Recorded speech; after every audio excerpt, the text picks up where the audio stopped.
तो क्लास 9 अभी तक हम इस चैप्टर के 2 वीडियोस ऑलरेडी देख चुके हैं। हम सेल के बारे में काफ़ी कुछ पता कर चुके हैं और ये लास्ट वीडियो है जिसमें हम सेल ऑर्गेनेल्स के बारे में पढ़ेंगे कि सेल के अंदर क्या क्या चीज़ें एक्चुअली होती हैं। तो सबसे पहले हम देखेंगे सेल वॉल के बारे में।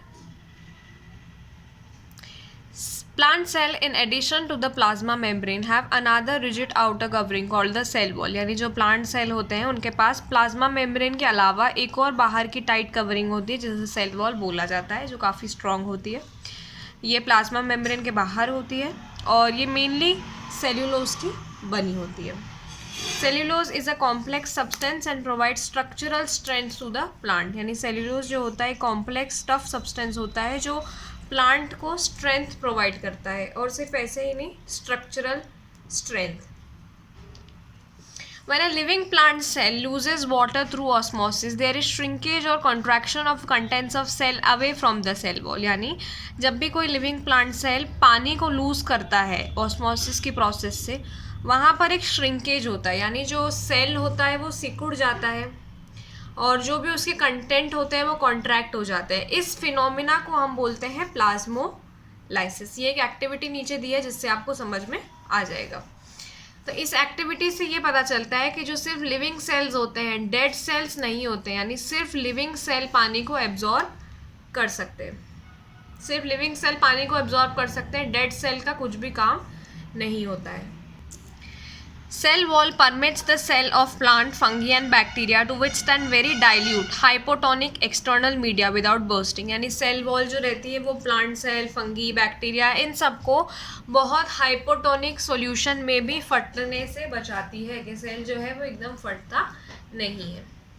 इन such media the cell tends to take up water by osmosis. और इस तरीके से जो सेल है वो ऑस्मोसिस के थ्रू वाटर को अंदर लेता है, सेल फूल जाता है, प्रेशर लगता है सेल वॉल के अगेंस्ट, और जो वॉल है वो एक इक्वल प्रेशर लगाती है सेल के लिए। यानी इस तरफ से सेल भी प्रेशर लगा रहा होता है और इस तरफ से वॉल भी उसे प्रेशर कर रही होती है, और वॉल्स की वजह से ही सेल जो है वो इतना जो प्रेशर है उसको संभाल पाते हैं। withstand much greater changes in the surrounding medium than animal cells। तो जो प्लांट सेल है क्योंकि उनके पास सेल वॉल होती है और जो एनिमल सेल होते हैं उनके पास सेल वॉल नहीं होती है, इसलिए प्लांट सेल ज़्यादा प्रेशर झेल सकते हैं। अब आते हैं न्यूक्लियस पे। Remember the temporary mount of onion peel we prepared? We had put iodine solution on the peel. Why? Why would we see if tried observing the peel without putting the iodine solution? Try and see it what difference is. Further, then we put iodine solution on the peel. Did each cell get evenly colored? यानी जो इस activity में करके बताया गया था एक onion पील के ऊपर आयोडीन का सोल्यूशन लेके, तो इसमें कह रहे हैं कि आप फिर से उसे करके देखिए पर बिना आयोडीन सोल्यूशन, क्या दिखाई देता है। According to their chemical composition different regions of cell get coloured differentially. यानी जैसा जैसा हर रीजन का केमिकल कंपोजिशन होता है, हर रीजन सेल का अलग अलग तरीके से कलर्ड होता है। कुछ रीजन ज़्यादा डार्क दिखते हैं दूसरे रीजन से। Apart from iodine solution we could use safranin solution. यानी आयोडीन के अलावा हम सैफ्रनिन का यूज़ कर सकते हैं या फिर मिथाइलिन ब्लू का भी यूज़ कर सकते हैं।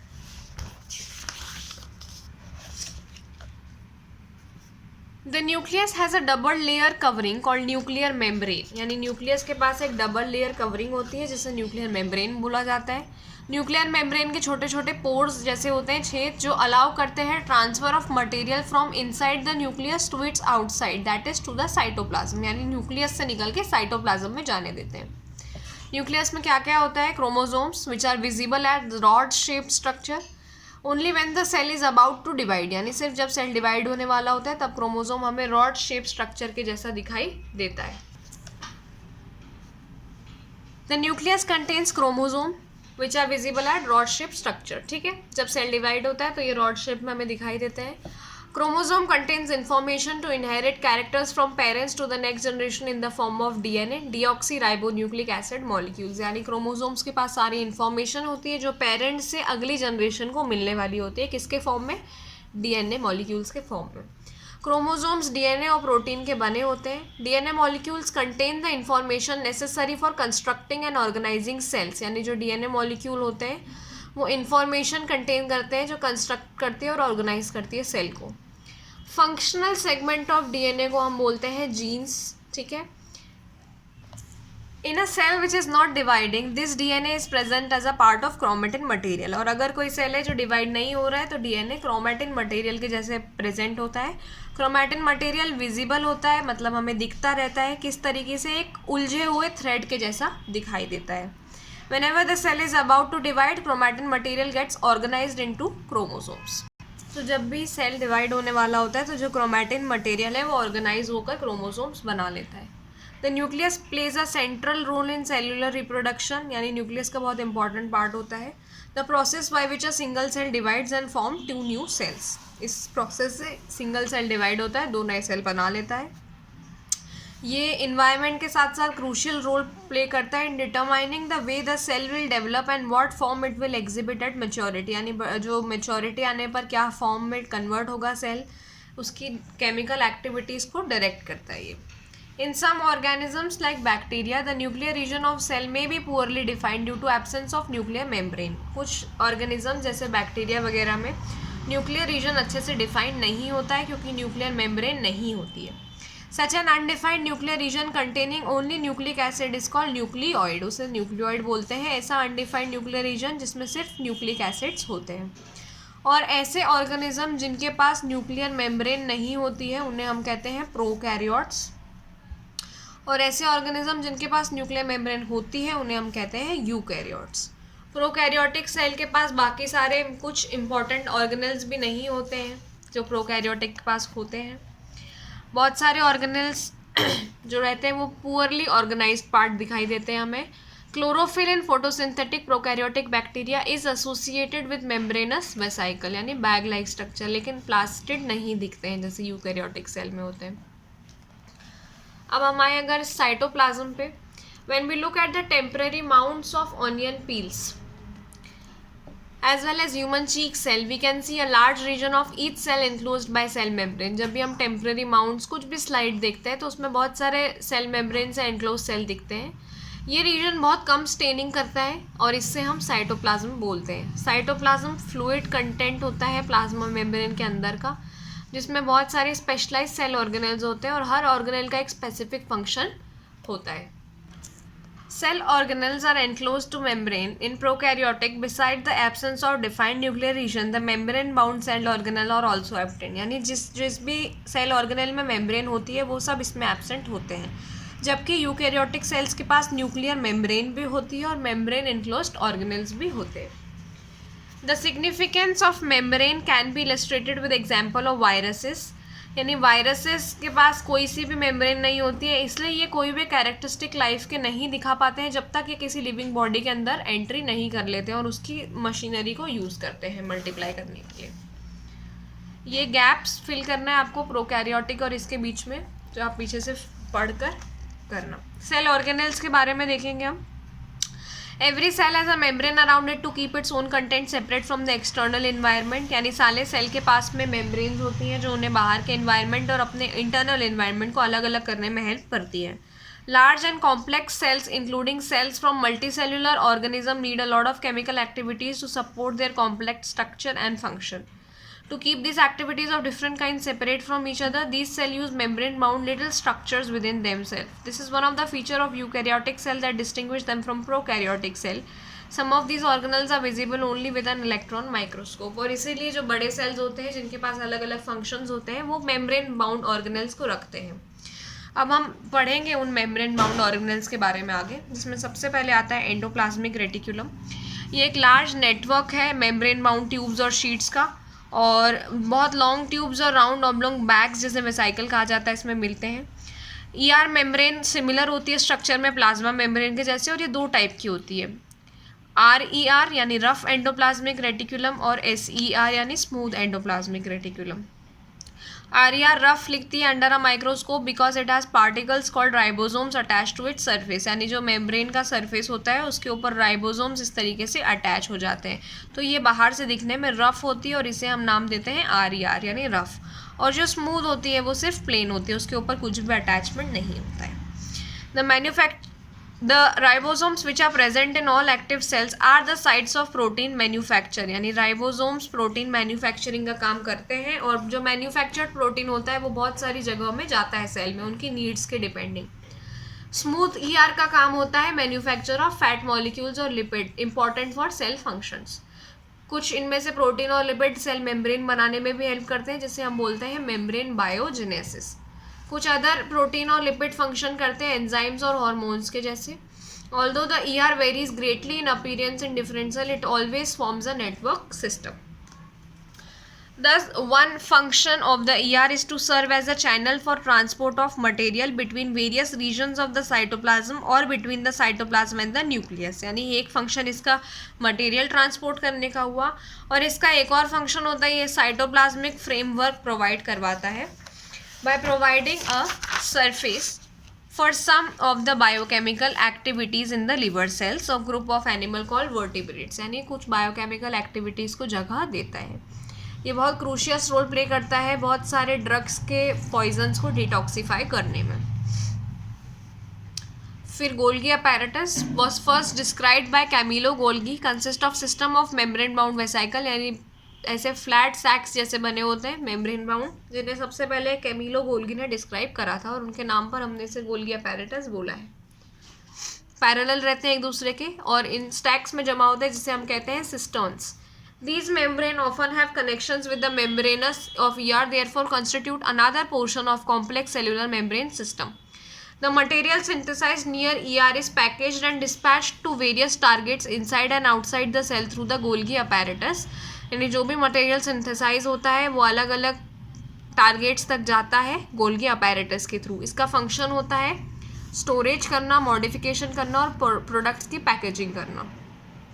कभी कभी कॉम्प्लेक्स शुगर भी बनती है सिंपल शुगर से गोल्गी अपैरेटस में, और ये लाइजोसोम्स के फॉर्मेशन में भी कभी कभी हेल्प करता है। कैमिलो गोल्गी के बारे में यहाँ दिया हुआ है, जो कॉर्टेनो नियर ब्रेसिका में बॉर्न थे। He studied medicine at the University of Pavia. After graduating in 1865 he continued to work in Pavia at the hospital of Saint Matteo. At that time most of his investigations were concerned with nervous system, यानी ज़्यादातर उनके जो investigation थे nervous system पे थे। He accepted the post of chief medical officer at a hospital for chronically sick at Elbistrow। He first started his investigation into the nervous system in little kitchen of this hospital, which he had converted into a laboratory। यानी उनने एक hospital के kitchen को laboratory बनाकर अपना सबसे पहले काम करना शुरू कर दिया था।